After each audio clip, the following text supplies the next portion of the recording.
The year is 1700. In the opulent, yet increasingly suffocating, chambers of the Royal Alcazar of Madrid, a dynasty is drawing its last, ragged breath.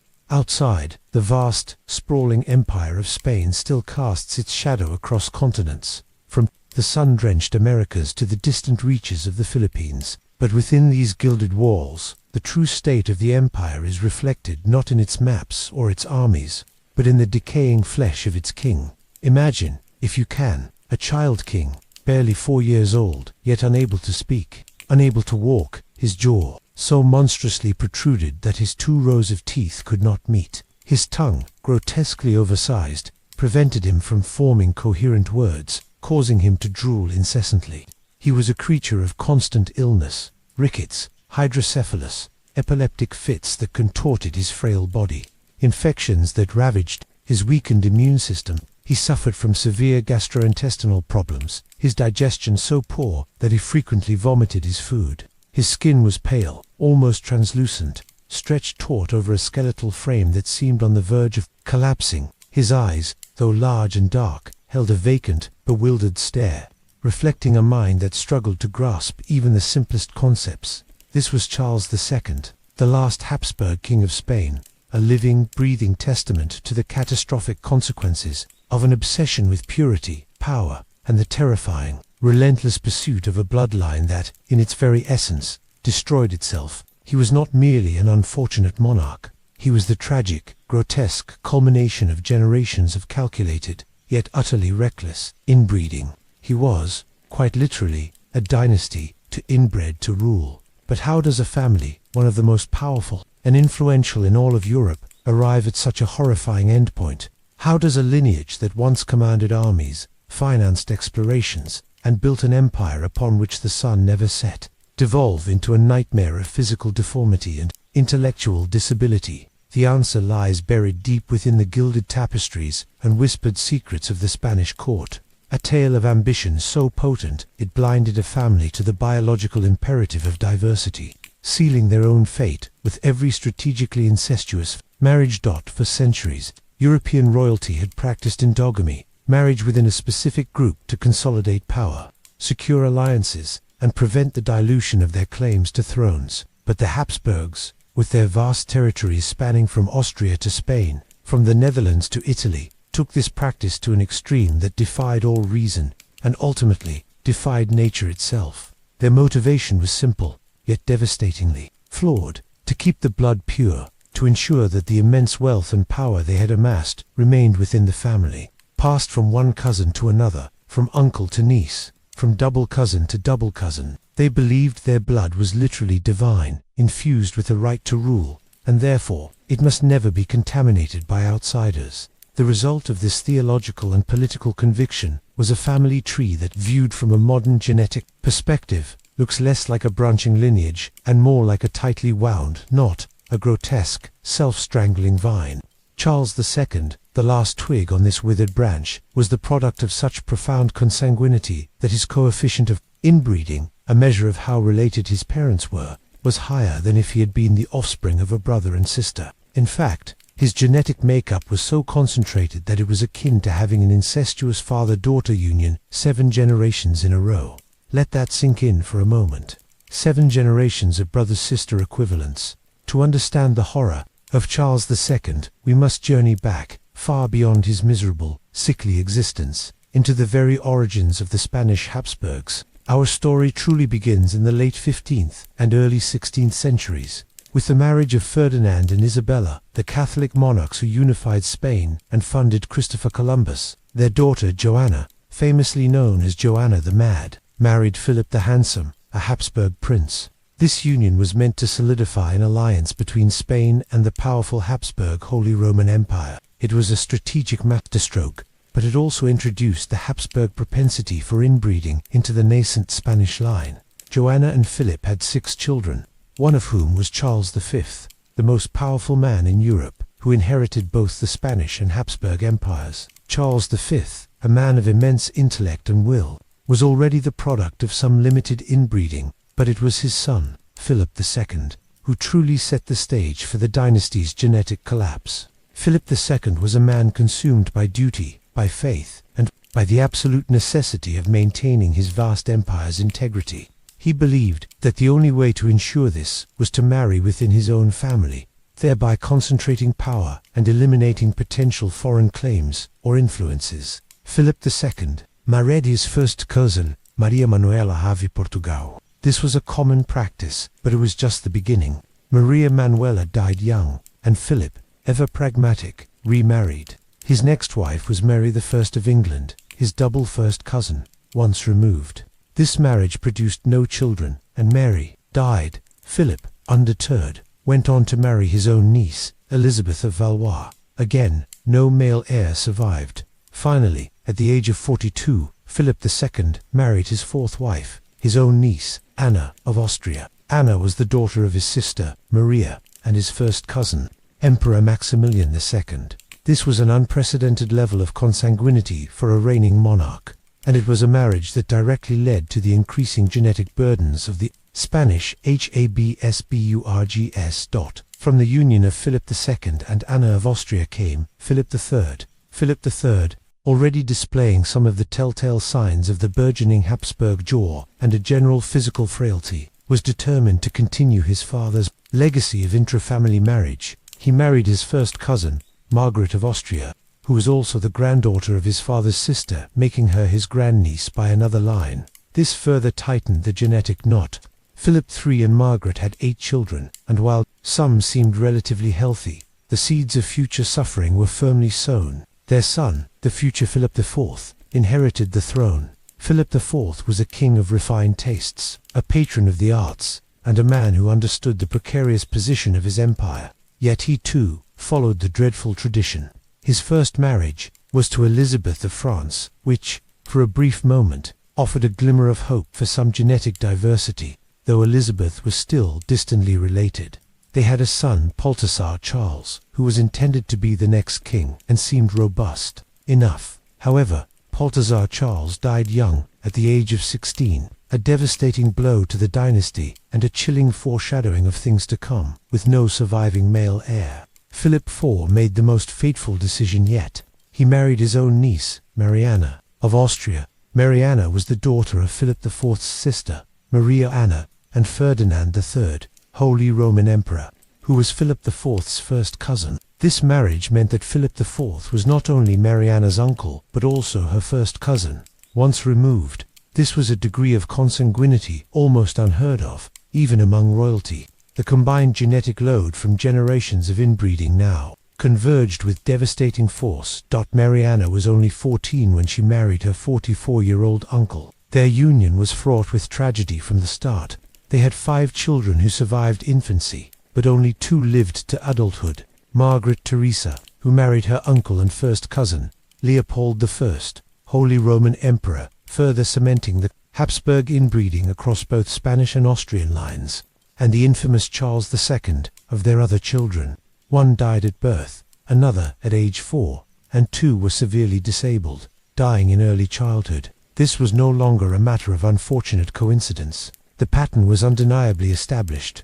The dynasty was literally decaying from within, a biological time bomb ticking through each generation. The birth of Charles II in 1661 was met with both relief and horror. Relief, because he was a male heir, securing the line, at least for a time. Horror, because from his earliest days it was clear he was profoundly unwell. As a baby, he was so weak he could not be swaddled normally, as his tiny body would break.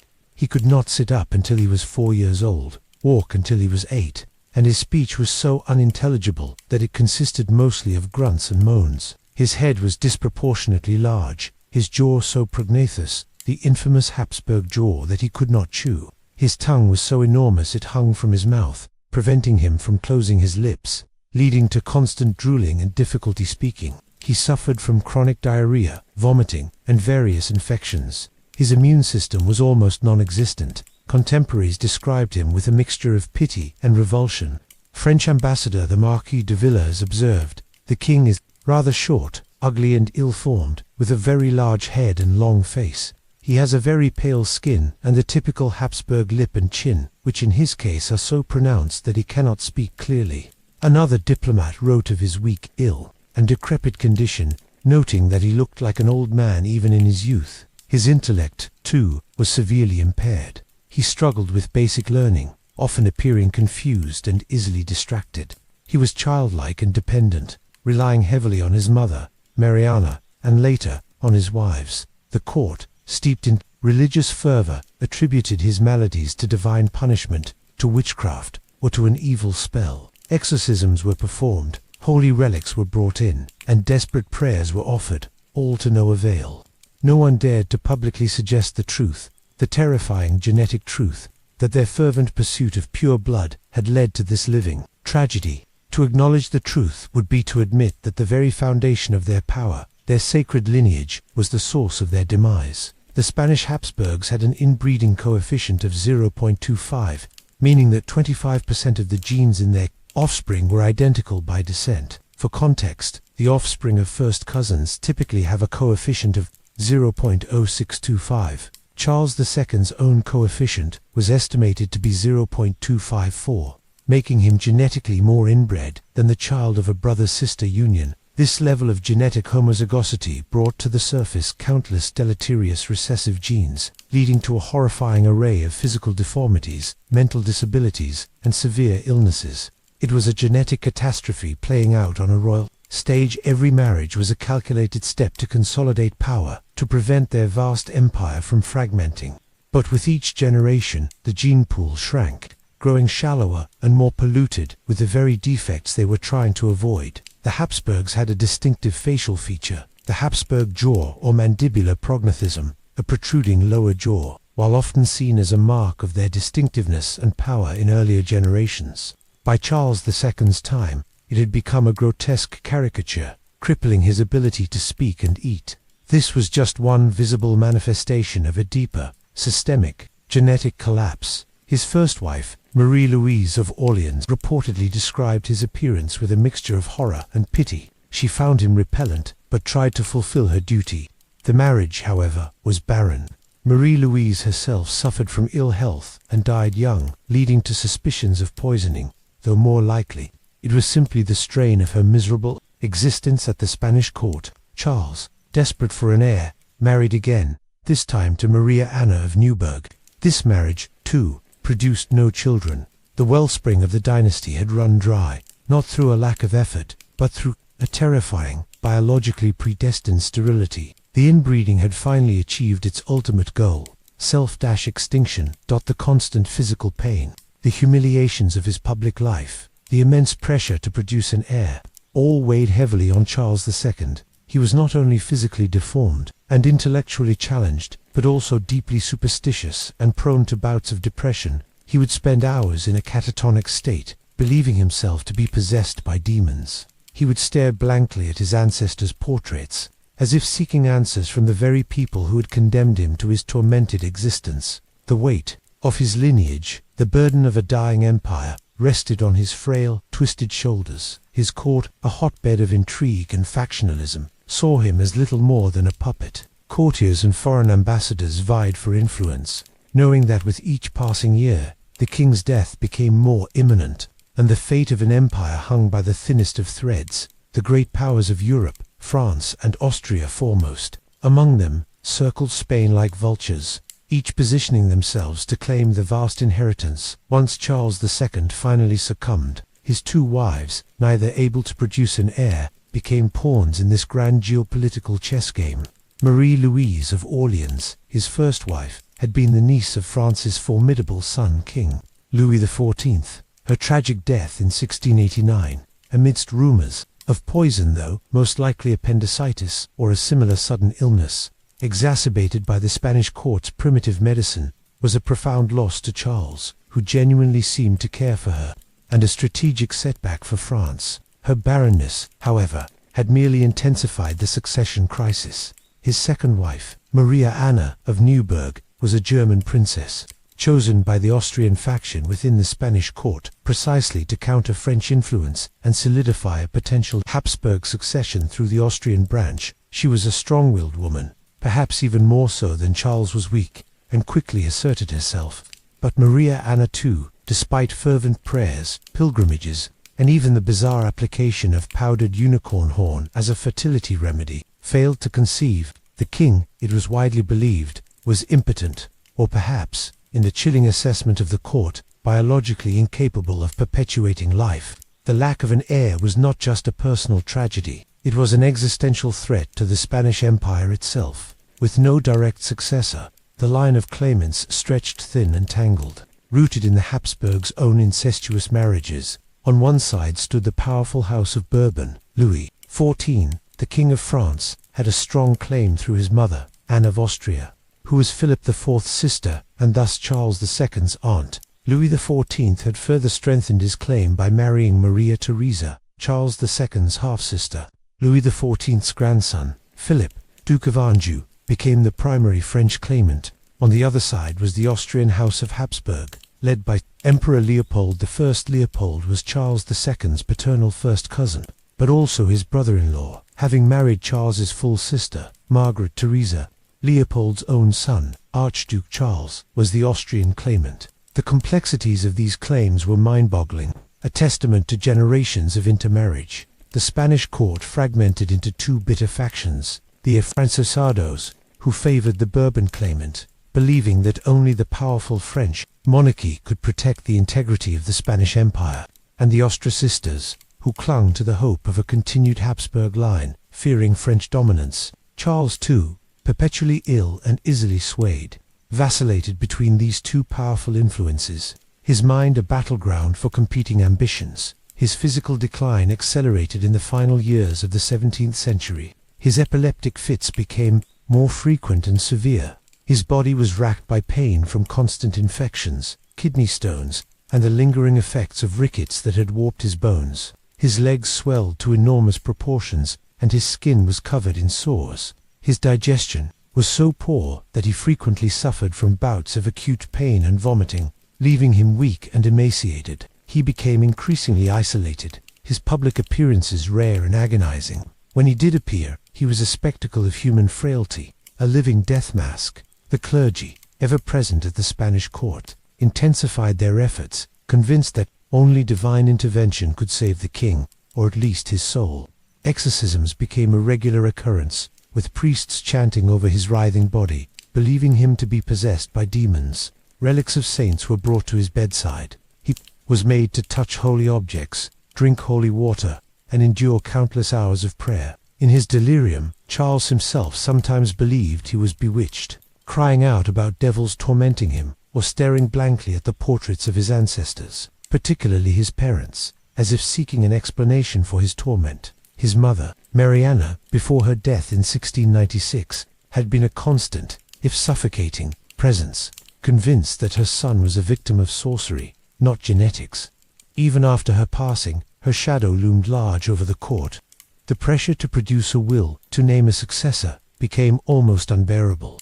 European powers initiated secret partition treaties, carving up the Spanish Empire like a carcass before the beast had even died.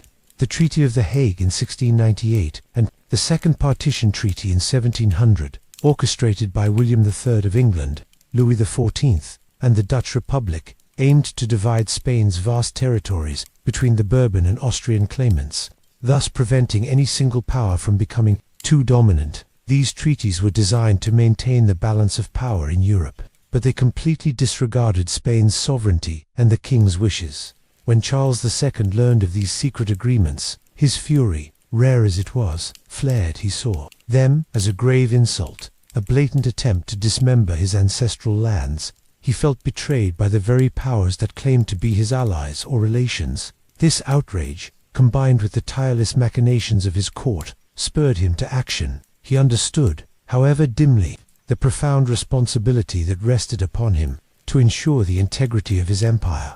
The question of succession was not merely about who would sit on the Spanish throne, but who would inherit the vast colonial empire, the Americas, the Philippines, Naples, Sicily, the Spanish Netherlands, and the fragmented territories in Italy. The fate of global trade routes, silver mines, and political influence hung in the balance. The pro-French faction, led by figures like Cardinal Portocarrero, the Archbishop of Toledo, argued vehemently that only a powerful Bourbon king, supported by France's military might, could prevent the empire from being torn apart. They painted a bleak picture of an Austrian successor, Weak and unable to defend Spain's dispersed territories from the grasping hands of England and the Netherlands, they appealed to Charles II's sense of duty, emphasizing that a strong, united Spain was his ultimate legacy. They also played on his deep-seated fear of dismemberment. The pro-Austrian faction, primarily supported by Queen Maria Anna and her German entourage, argued for the continuity of the Habsburg line, a family tie that had endured for centuries.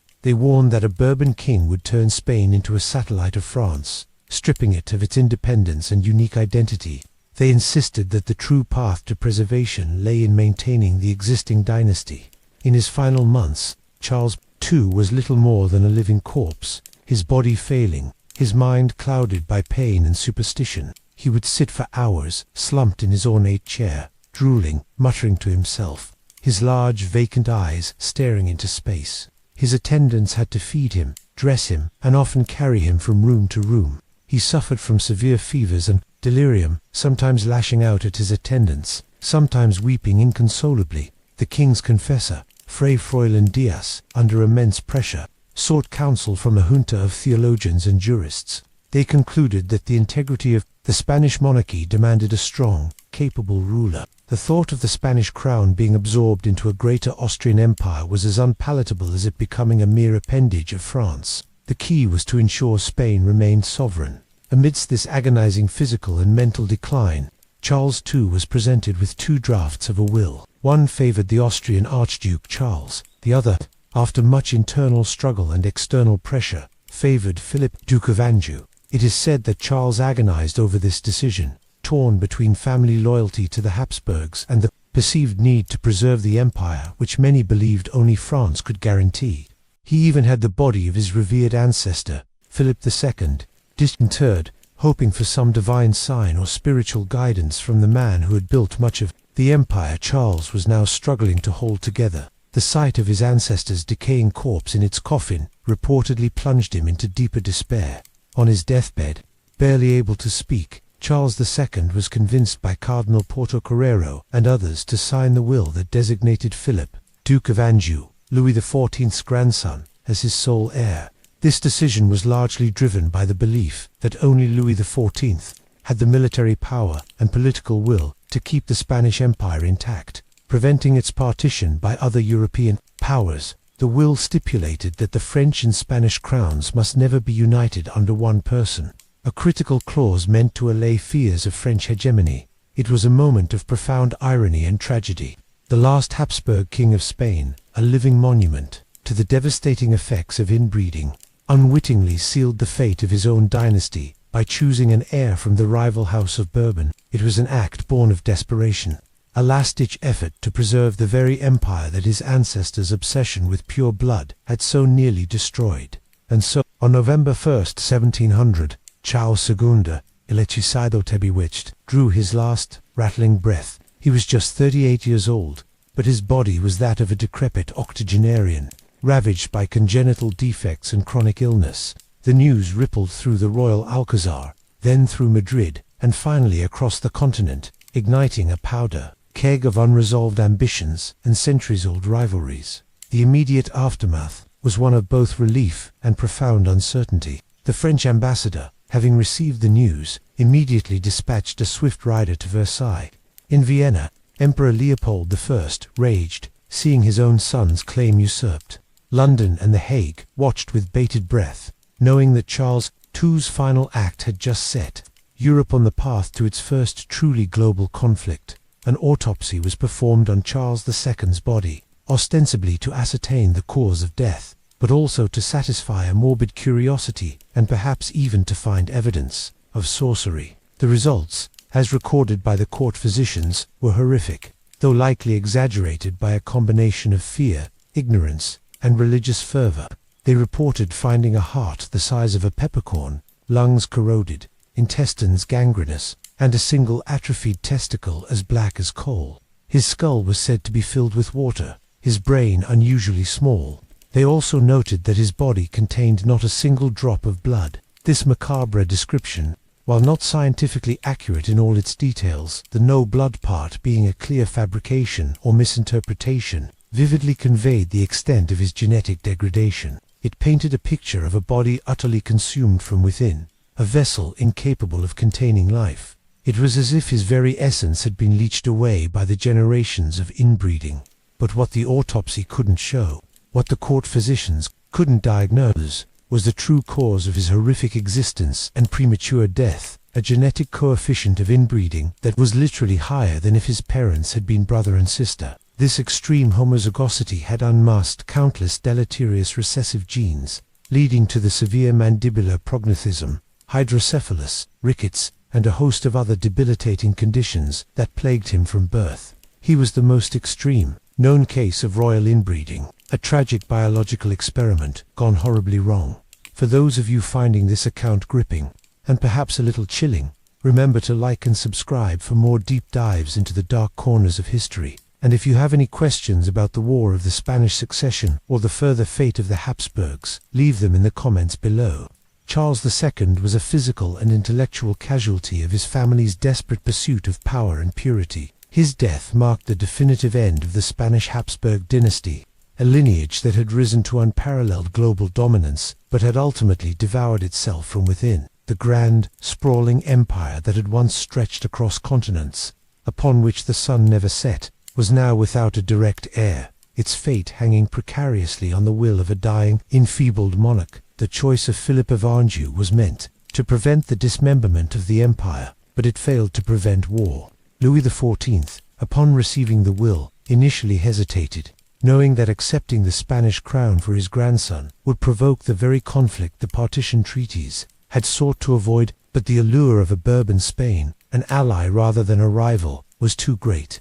"There are no Pyrenees," he famously declared, signifying his intention to see France and Spain united in purpose, if not in person. Emperor Leopold I, as expected, refused to accept the will, arguing that his son, Archduke Charles, had the rightful claim.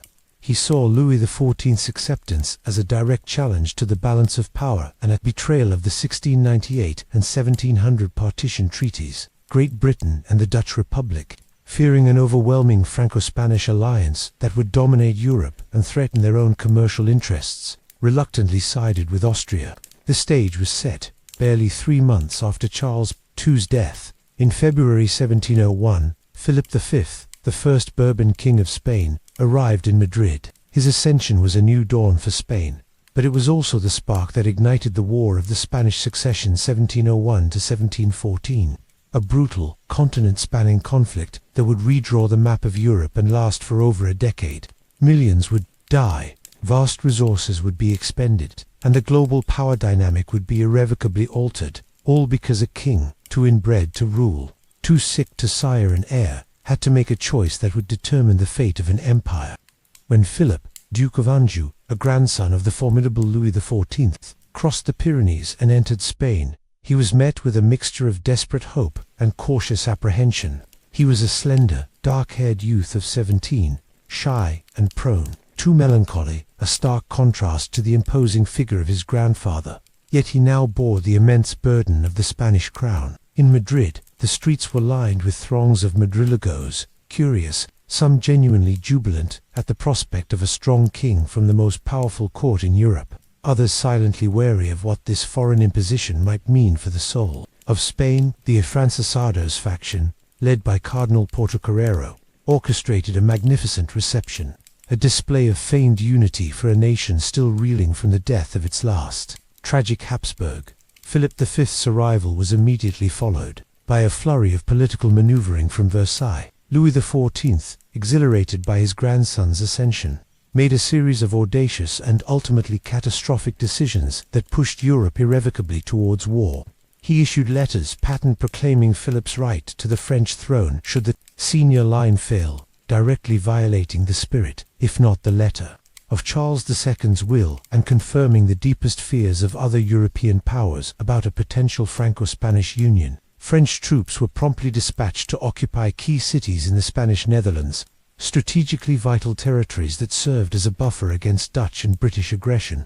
Louis further provoked England by recognizing the exiled James, Francis Edward Stuart, the Old Pretender, as the rightful King of England, a direct insult to William III, who had seized the throne in the Glorious Revolution. This combination of French belligerence, the threat of a unified Bourbon dominion stretching from the Rhine to the Pyrenees, the control of Spanish trade in the Americas, and the direct affront to British sovereignty galvanized the opposition. In the face of this clear and present danger, the Grand Alliance coalesced with remarkable speed. William III, the shrewd and pragmatic stadtholder of the Dutch Republic and King of England, became its driving force. He forged an agreement with Emperor Leopold I, whose son, Archduke Charles, had been disinherited by Charles II's will. The Treaty of The Hague, signed in September 1701, officially brought England, the Dutch Republic, and Austria into a military pact against France and Spain. Their stated aim was to restore the balance of power, specifically by preventing the union of the French and Spanish crowns and securing reasonable satisfaction for the emperor,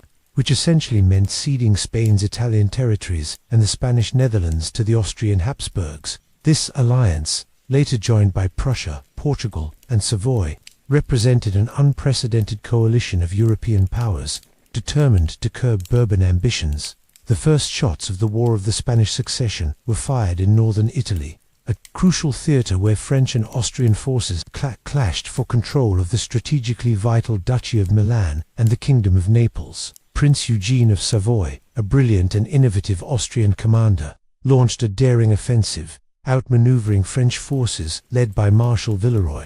His victories at Carpe and Chiari in 1701 signaled that this would be no swift French triumph. Meanwhile, in the Low Countries and along the Rhine, a grim stalemate began to set in, characterized by sieges and cautious maneuvers. For Spain, the war was not just a conflict waged on distant battlefields. It was a brutal struggle for its very identity and imperial legacy.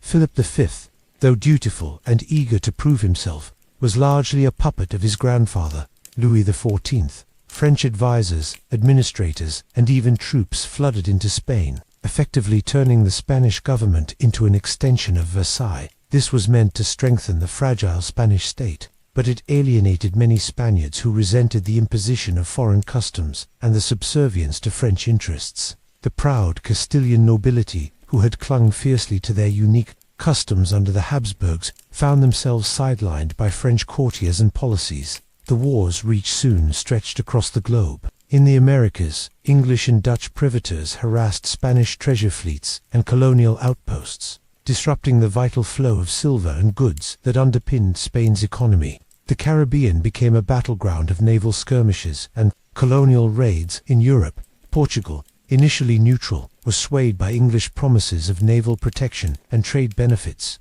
Joining the Grand Alliance in 1703, this opened a new front in the Iberian Peninsula, providing the Allies with a crucial springboard for operations directly against Spain. The early years of the war were a grueling grind, but 1704 brought a decisive turning point that shattered the myth of French invincibility. In the summer of that year, the combined forces of John Churchill, Duke of Marlborough, the greatest English general of his age, and Prince Eugene of Savoy executed a daring and brilliantly coordinated march across Europe to relieve Vienna, which was threatened by a Franco-Bavarian army.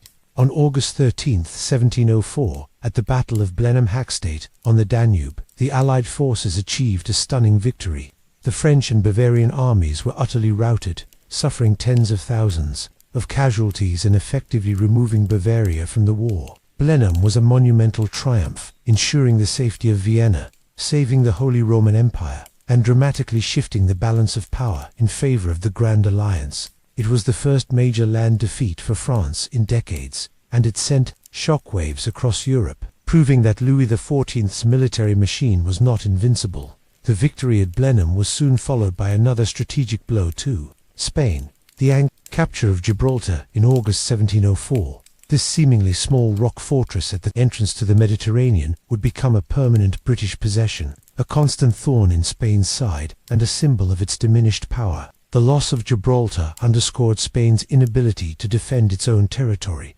relying instead on French support that was often too little, too late. The tide continued to turn against the Bourbons. In 1706, the Allies delivered another series of crushing blows. Marlborough's forces, campaigning in the Spanish Netherlands, decisively defeated a French army at the Battle of Ramillies in May, leading to the rapid conquest of most of the Spanish Netherlands by the Allies. Within weeks, Brussels, Antwerp, and Ghent fell, effectively ending Bourbon control over those rich territories. Simultaneously, in Italy, Prince Eugene of Savoy, leading an imperial army, broke the siege of Turin in September, inflicting a devastating defeat on the French and Spanish forces there.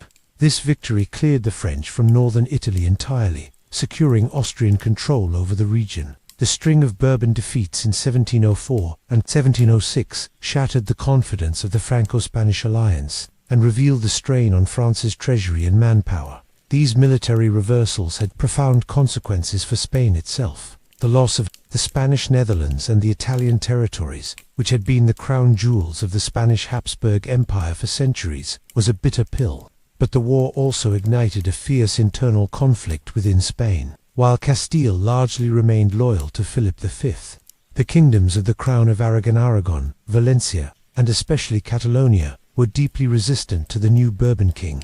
These regions had enjoyed significant autonomy under the Habsburgs, with their own ancient laws and institutions, for they feared that Philip V, with his French absolutist tendencies, would abolish these cherished liberties. In 1705, an Allied expedition led by the English Earl of Peterborough landed in Catalonia, hoping to exploit this discontent. Barcelona, the capital of Catalonia, openly declared for Archduke Charles, hailing him as Charles III, the legitimate Habsburg King of Spain. This sparked a full-blown civil war within Spain, a war within a war, pitting Castilian loyalty against Aragonese and Catalan defiance. Archduke Charles established his court in Barcelona, and for several years, large parts of eastern Spain, including Valencia and Aragon, fought under the Habsburg banner. The conflict became a brutal struggle between two competing visions for Spain, a centralized French-style absolutist monarchy under the Bourbons, or a more federal, traditional, and regionally autonomous state under the Habsburgs. The fighting in Spain was particularly savage. Siege warfare devastated towns, and armies scorched the earth. The Portuguese front, though less strategically decisive, drained resources. The Spanish people, already impoverished and exhausted from generations of misrule and economic decline, suffered immensely. Disease, famine, and the depredations of warring armies became commonplace. The very lands Charles II had agonized over preserving were being torn asunder by the war his death had precipitated. Despite the early successes of the Grand Alliance, the war was far from over. Louis XIV, though bruised, was not broken. He still commanded vast resources and a powerful, if now somewhat depleted, army. He poured more men and money into the Spanish theater to support his grandson, Philip V, who eventually managed to consolidate his hold over most of Spain. In 1707, Philip V's forces, with crucial French support, won a significant victory at Almansa, retaking Valencia and Aragon from the Allies and beginning the systematic suppression of their ancient pharaohs. This marked a turning point in the Iberian Peninsula, solidifying Bourbon control over much of Spain. The war dragged on for years, characterized by a series of costly and often indecisive battles in the Low Countries, the Rhineland, and Spain. Marlborough and Eugene continued to achieve victories, but the human and financial cost was immense. The Battle of Malplaquet in 1709, though an Allied victory, was one of the bloodiest battles of the 18th century, resulting in staggering casualties for both sides and leading to war weariness across Europe. By 1710, France was on the brink of collapse, ravaged by famine, heavy taxation, and relentless warfare. Louis XIV, the once glorious Sun King, was forced to consider humiliating peace terms, including the abandonment of his grandson in Spain. However, a series of diplomatic and political shifts prevented a complete French capitulation. In Great Britain, the Whig government, which had championed the war, fell from power, replaced by Tories who favored peace. More significantly, the death of Emperor Joseph I Leopold, the first successor in 1711, meant that Archduke Charles, the Austrian claimant to the Spanish throne, inherited the Holy Roman Empire. This created a new dilemma for the Allies. If Charles became King of Spain, he would effectively recreate the vast Habsburg Empire of Charles V, once again threatening the balance of power. The very thing they had fought to prevent, a universal monarchy, would emerge, but under an Austrian rather than a French ruler. This shift in circumstances led to a fundamental realignment of alliances and a renewed push for peace. The prospect of an overwhelmingly powerful Austrian Habsburg Empire was as unpalatable to Britain and the Dutch Republic as the prospect of a Bourbon one. Secret negotiations began, gradually leading to the series of treaties that would finally bring the devastating war to an end. The most important of these was the Treaty of Utrecht, signed in 1713 by France, Great Britain, the Dutch Republic, Savoy, and Portugal. It formally recognized Philip V as King of Spain, but crucially, it reiterated the stipulation from Charles II's will that the crowns of France and Spain could never be united. To further ensure the balance of power, Spain was forced to cede vast swathes of its European empire.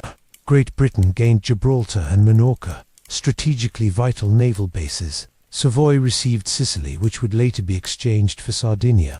The Dutch Republic gained barrier fortresses in the former Spanish Netherlands.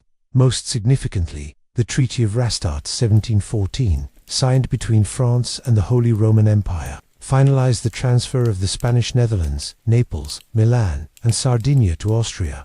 Thus, the vast Spanish Empire, which Charles II had so desperately tried to keep intact, was indeed dismembered. The war, ostensibly fought to prevent its partition, ultimately facilitated it. The Spanish Habsburg dynasty had vanished, replaced by the Bourbons, but at the cost of its European territories and the lives of millions. The War of the Spanish Succession was not just a conflict over who would sit on the Spanish throne. It was a brutal, extended culmination of generations of imperial ambition, dynastic pride, and ultimately, the biological self-destruction of a family. Charles II, the bewitched king, had been a mere vessel for the accumulated genetic errors of his ancestors. His existence, a life of pain and profound disability, had been a ticking time bomb. His death, the final, pathetic exhalation of a poisoned bloodline, triggered a conflagration that swept across continents, redrawing maps, emptying treasuries, and claiming countless lives. The legacy of his inbred lineage was not just his own physical torment, but a 14-year war that reshaped the very fabric of Europe and the world beyond. In the end, the Spanish Habsburgs left behind a cautionary tale, written not only in the annals of history, but in the very bones and blood of their last king. The empire they had built, through centuries of conquest and cunning, was fractured, its golden age irretrievably lost. Spain itself would never again be the dominant power it once was. Its glory days faded into memory, its future now tied to a new dynasty and a new order. Yet, even as the dust settled and the treaties were signed, the shadow of Charles II lingered. In the halls of the royal Alcazar, his portrait, with its haunted eyes and jutting jaw, remained a silent witness to the folly of unchecked ambition and the perils of believing that power could be preserved through blood alone. The lessons of his life and his death code through the centuries, that the pursuit of purity, whether of blood or of empire, can lead not to strength, but to ruin. The War of the Spanish Succession ended with the Treaty of Utrecht, but its consequences rippled outward for generations. The Bourbon dynasty would rule Spain for centuries, but always in the shadow of the Habsburgs' tragic end. The map of Europe was redrawn, the balance of power recalibrated, and the age of absolute monarchies began its slow decline, giving way to new ideas and revolutions yet to come. And so, the story of Charles II and the fall of the Spanish Habsburgs stands as a stark reminder that empires, like families, are mortal. They rise, they flourish, and if they ignore the warnings of nature and history, they fall, leaving behind only the echoes of their former greatness and the lessons their demise can teach. Thank you for joining me on this journey through one of history's most haunting dynastic tragedies. If you'd like to explore more stories from the shadows of the past, don't forget to subscribe and leave your thoughts below. Until next time, remember, history is not just the story of kings and empires, but of the choices wise and foolish that shape the world we inherit.